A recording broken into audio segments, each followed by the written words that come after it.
ગુણાતીતાનંદ સ્વામી એમ કહે છે કે આત્મારૂપ થવું,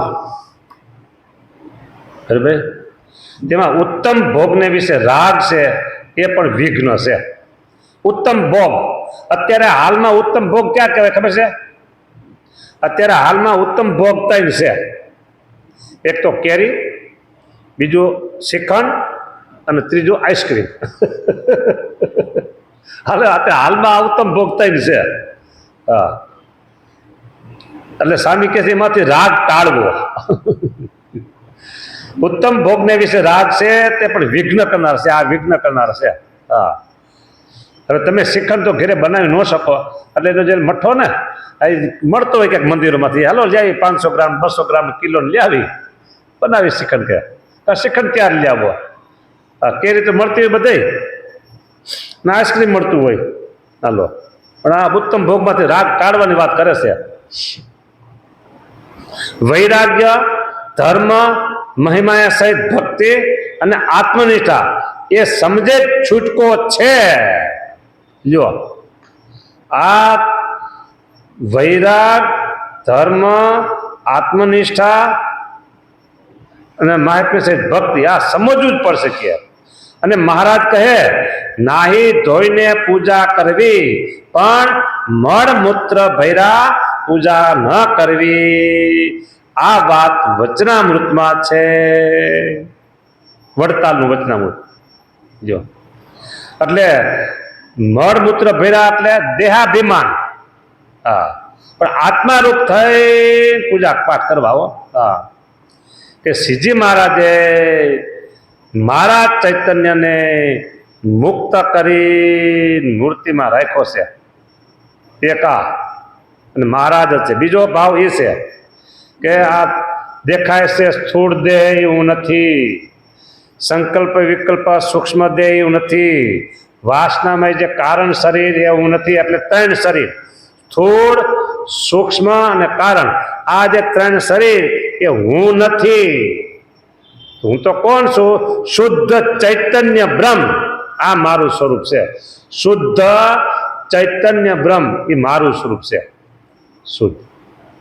આવી રીતે ભાવના કરી પછી પૂજા કરો, પાઠ કરો, મંદિરમાં દર્શન કરો, જે કાંઈ કરો, હરો ફરો, પણ હું આ સૌ. જો દરવાજે કોઈક આવે, બરાબર, અને એમ કે ગોરધનભાઈ છે, તો કોણ ઊંચો હાથ કરે? કેટલું મનાઈ ગયું છે? મનાઈ ગયું છે ને. હું પણ કે હું ગોરધન છું, પણ હકીકતમાં ગોરધન નામ છે કોનું? આ દેહનું છે. એ મનાઈ ગયું છે ને. બસ આવી રીતે આપણે મનાઈ જવું છે કે હું આત્મા છું, શુદ્ધ ચૈતન્ય છું, ભગવાનને રહેવાનું ધામ જે આત્મા તે હું છું, ભગવાનને રહેવાનું ધામ જે અક્ષર તે હું છું, ભગવાનને રહેવાનું ધામ જે બ્રહ્મ તે હું છું. બ્રહ્મ કયો, આત્મા કયો, અક્ષર કયો, એ આ કેવો છે? તો શુદ્ધ ચૈતન્ય. શુદ્ધ એટલા માટે કહેવાય કે એમાં માયાનો બિલકુલ ભેગ નથી. હા, સોની લોકો એમ કે અમારું શુદ્ધ આ સોનું છે, બરાબર, તો ગ્રાહકને હજી વિશ્વાસ બેહે કે ન બેહે? તો હા હા, શુદ્ધ સોનું છે એમ કે તો એ વિશ્વાસ બેહે કે ન બેહે? કે આમાં ભેગ નહીં ભેળ્યો હોય ને કઈ. હા, પણ આ આત્મા એવો છે કે એમાં બિલકુલ માયાનો ભેગ નથી. બિલકુલ માયાનો ભેગ નથી. એટલે એને કહેવાય શુદ્ધ ચૈતન્ય. એ મારું સ્વરૂપ છે એમ માનવાનું. શુદ્ધ ચૈતન્ય એ મારું સ્વરૂપ છે એમ માનવાનું. પણ આપણને એ સમજાતું નથી. વાંધો ત્યાં છે. સ્વામી તો ખૂબ આગ્રહ કરે છે, પણ આપણે સમજાવતું. તે ઉપર અમદાવાદનું બીજું વચનામૃત વંચાવ્યું. યો, એમાં એ જ વાત છે બધી. હા, ના એ ધોઈને પૂજ. મેં વડતાલની વાત કરી, વડતાલ નહીં, અમદાવાદનું બીજું વચનામૃત. મળમૂત્ર ભેરા પૂજા ન કરવી એ વાત છે અમદાવાદનું બીજું વચનામૃત. તે પ્રમાણે કરવું તે બધા વચનામૃતમાં કહેતા તો ગયા છે. જે સાધુ, પુરુષોત્તમ અને આત્મનિષ્ઠા જેમ સોય વાંસે દોરો સોસરો ચાલ્યો આવે, તેમાં રહસ્ય કહેતા આવ્યા છે તે પ્રમાણે સમજવું. આગળ સોય ચાલે, વાહે કોણ હાલે? દોરો. બરાબર, સોય આગળ, વાહે દોરો. હા, એમ મહારાજ બધે વાત કરતા આવ્યા છે. વચનામૃતમાં ઠેક ઠેકાણે વાત કરી છે કે સાધુ ને પુરુષોત્તમ અને આત્મનિષ્ઠા ત્રણ વાત વિશેષ કરી છે મહારાજે. હા, ઉપરથી સ્વામિનારાયણ સ્વામિનારાયણ ભજન કરવું, તે કંઠમાં કરવું, હૃદયમાં કરવું અને જીવમાં કરવું. જ્યાં થાય ત્યાં કરવું. લ્યો, હવે આમાં કઈ ખબર પડી? ભાઈ આ સભા મંડપમાં તમે સ્વામિનારાયણ સ્વામિનારાયણ ધૂન કરો, અથવા તો મંદિરમાં ઘનશ્યામમાં અમે ધૂન કરો, અથવા તો ગ્રાઉન્ડમાં બોરડી નીચે આપણે દરવાજા પાસે બોરડી, એ બોરડી નીચે બે ધૂન કરો. ધૂન કરવાની વાત છે એમ. બરાબર, એમ આમાં ત્રણ સ્થાન બતાવ્યા. ક્યાં બતાવ્યા? કે સ્વામિનારાયણ સ્વામિનારાયણ ભજન કરવું, તે કંઠમાં કરવું. ખાલી કંઠ જ હાલે, મોઢું ન હાલે, દાંત ન હાલે, કાંઈ ન હાલે, જીભ ન હાલે, એ કંઠમાં થયું. અને બીજું, કંઠય ન હાલે, જીભય ન હાલે, કાંઈ ન હાલે, આમ બેઠા બેઠા ખાલી સ્વામિનારાયણ તમને દેખાય. જીભય ન હાલે, કંઠય ન હાલે, કાંઈ ન હાલે, જીભ ન હાલે, કંઠ ન હાલે, પછી બીજું ક્યાં ગયું? તો એ કહેવાય હૃદયમાં. હા, કંઠમાં કરવું, હૃદયમાં કરવું અને જીવમાં કરવું. લ્યો, હવે આ તો આ બહુ ઊંડી વાત આવી. પાછું જીવમાં. હા, હૃદયમાં કરવું, જીવમાં કરવું. હવે આવું ભજન કરનારા તો બહુ ઓછા છે, કોઈક જ મળે. બાકી જો આગળ ધૂન કરવી હોય તો તાળી વગાડીને, રાસ રમતા રમતા, દાંડિયા રાસ રમતા રમતા, એ નાચ ગાન કરતા કરતા, તબલા ઢોલ વગાડતા વગાડતા સ્વામિનારાયણ સ્વામી જોર જોસ્તી કરે, પડકારા મારી કરે, વોલ્યુમ બધાને કરે, એમાં મજા આવે. એ સ્થૂળ ભજન છે. હું કોઈ ખંડન નથી કરતો, પણ આમાં કેટેગરી આવી એટલે તમને કહું છું, એ સ્થૂળ ભજન છે. અને શાંત ચિત્તે બેસી ખાલી કંઠ જ હલતો હોય ને ભજન કરો તો એ પાછું મધ્યમ આવ્યું. અને એથી ઉત્તમ હૃદયમાં અને જીવમાં, આ બે ઉત્તમ છે. હા, એમાં તમે છે ને ખાલી એક જ માળા કરો ને, ઓને 100 થી વધી જાય. એક માળાઓ, એક માળા 100 થી વધી જાય. આ એવી એક માળા કહેવાય. કાંઈ ન હાલે. બોલો, પણ આપણે એ અભ્યાસ કર્યો નથી ને એટલે ન થાય. આપણે તો સમનારે સમનારે સમનારે સમનારે સમનારે સમનારે પારા પછી પારો ભાગજે જલ્દી, આવે બીજો પારો કે પારા પછી પારો ભાગ, તારો બીજો આવે પારો ને કે ક્યારે એ 11, 25, 50 જે માયની હોય નિયમ હોય થાય જાય. થઈ ગઈ માળા લ્યો કે. હું આનું કોઈ ખંડન નથી કરતો, પણ આ તો આપણી વાસ્તવિકતા છે ને, એ વાત તમને કરી. તમે તમારે જે કરતા એ કરજો. અને ભગવાન આજે વિશેષ કરવા હોય તો આ માળા વધારે કરજો. એક માળા કરજો, 2 માળા કરજો, ત્યાં હૃદયમાં અને જીવમાં. હા, અને આંખ બંધ હોય, ઊંઘ ન આવતી, આંખ બંધ કરી મહારાજની મૂર્તિને યાદ કરી આમ કરો, શાંતિથી બેસી લો. રાતે કરો, સવારે કરો, સાંજે કરો, દિવસે કરો. હા, એ તાકાતવાન થયું. શું તાકાતવાન થયું? નદીનો પ્રવાહ હાલ્યો જતો હોય તો એમાં બળ દેખાય નહીં. આડો બંધ બાંધો તો કેમ થાય?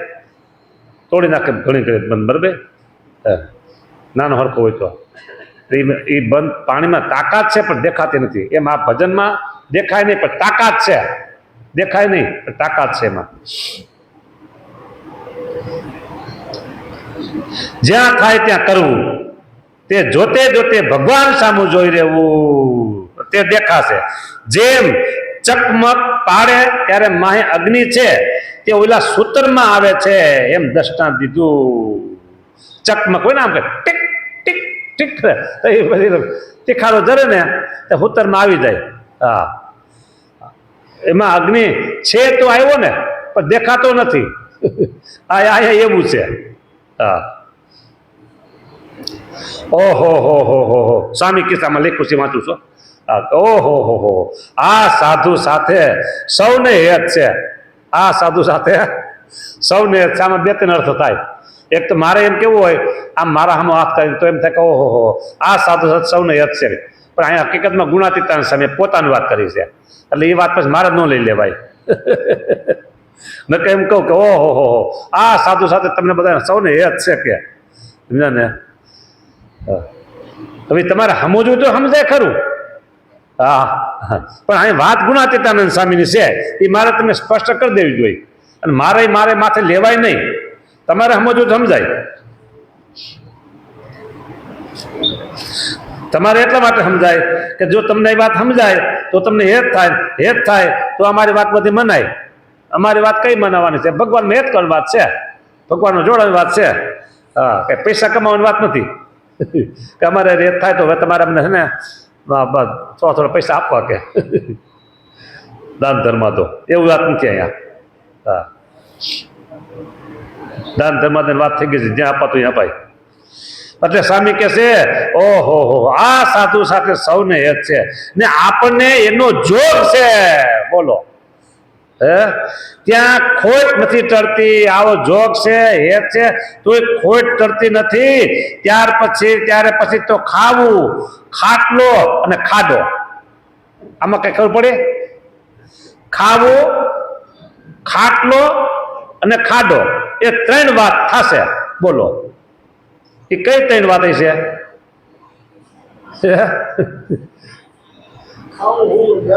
હા, ખાવું, હોવું, જાવું. લ્યો, ખાડો એટલે જાવું. હા, એ ત્રણ ને ખાવું, અને પછી આ હોતા ખાટલો, અને ઉઠા એટલે જાવું. લ્યો, આ ત્રણ કામ થશે ને બીજી વાતો થશે, પણ આવી વાતો તો નહીં થાય. બોલો, આવી વાતો છે ને એ નહીં થાય, બીજી બધી ઘણી વાતો થાય કે માટે પછી પસ્તાવો થશે. એટલે સ્વામીનો જોગ વહી ગયો કે હવે શું થાય? બોલો, પછી પસ્તાવો થાય, બીજું શું થાય? અને સ્ત્રી દ્રવ્યનો જોગ કરવો નહીં. લ્યો, આ બે જોગ એ ન કરવા પાછો, આ ખાસ સાધુ માટે કીધું. કેમ છે? જોગ થઈ ઠાર રહેતો નથી, પણ ઠેકાણું ન રહ્યો એનો જોગ થાય તો. તે ઉપર ગોર અને જજમાનની દીકરીની વાત કરી દેખાડી. જો ગોર એટલે બ્રાહ્મણ અને કોઈ જજમાન એની દીકરીની વાત કરી દેખાડી. આ જજમાનની દીકરીને તેને ઘેર મૂકવા જતો હતો આ કોઈ ગોર. તે બાઈ પાસે ઘણા ઘરેણા હતા. તે જોઈને બ્રાહ્મણને ઘરેણા પચાવી પાડવાની ઈચ્છા થઈ. હા, અને ઘરેણા ઘણા છે, પચાવી લે બરાબર. અને જૂના જમાનામાં દીકરીઓ સાસરે જાય તો ગોર લેવાનું મૂકવા જતા બ્રાહ્મણો. હા, એને વિશ્વાસ હોય બરાબર. આવા પ્રસંગો જૂના જમાનામાં બનતા, મૂકવા જાય લેવા જાય. અને પગપાળા હતું, વાહન તો કઈ હતા નહીં. એટલે બાઈ માણસ એકલા હોય, ભેગા જજમાન હોય એટલે વાત, એટલે ગોર હોય એટલે સારું કે, પણ એ પાછા ભેગા ન હાલે હો. હા, એ 100 ફૂટ 200 ફૂટ 150 ફૂટ અંતર હોય એટલા જુદા જુદા બે હાલે. હા, આગળ દીકરી હાલે, પાછળ બ્રાહ્મણ હાલે. હા, એટલે ઘરેણા પચાવી પાડવાની ઈચ્છા થઈ હો. તેથી રસ્તામાં બાઈને કુવે પાણી ભરવા મોકલી.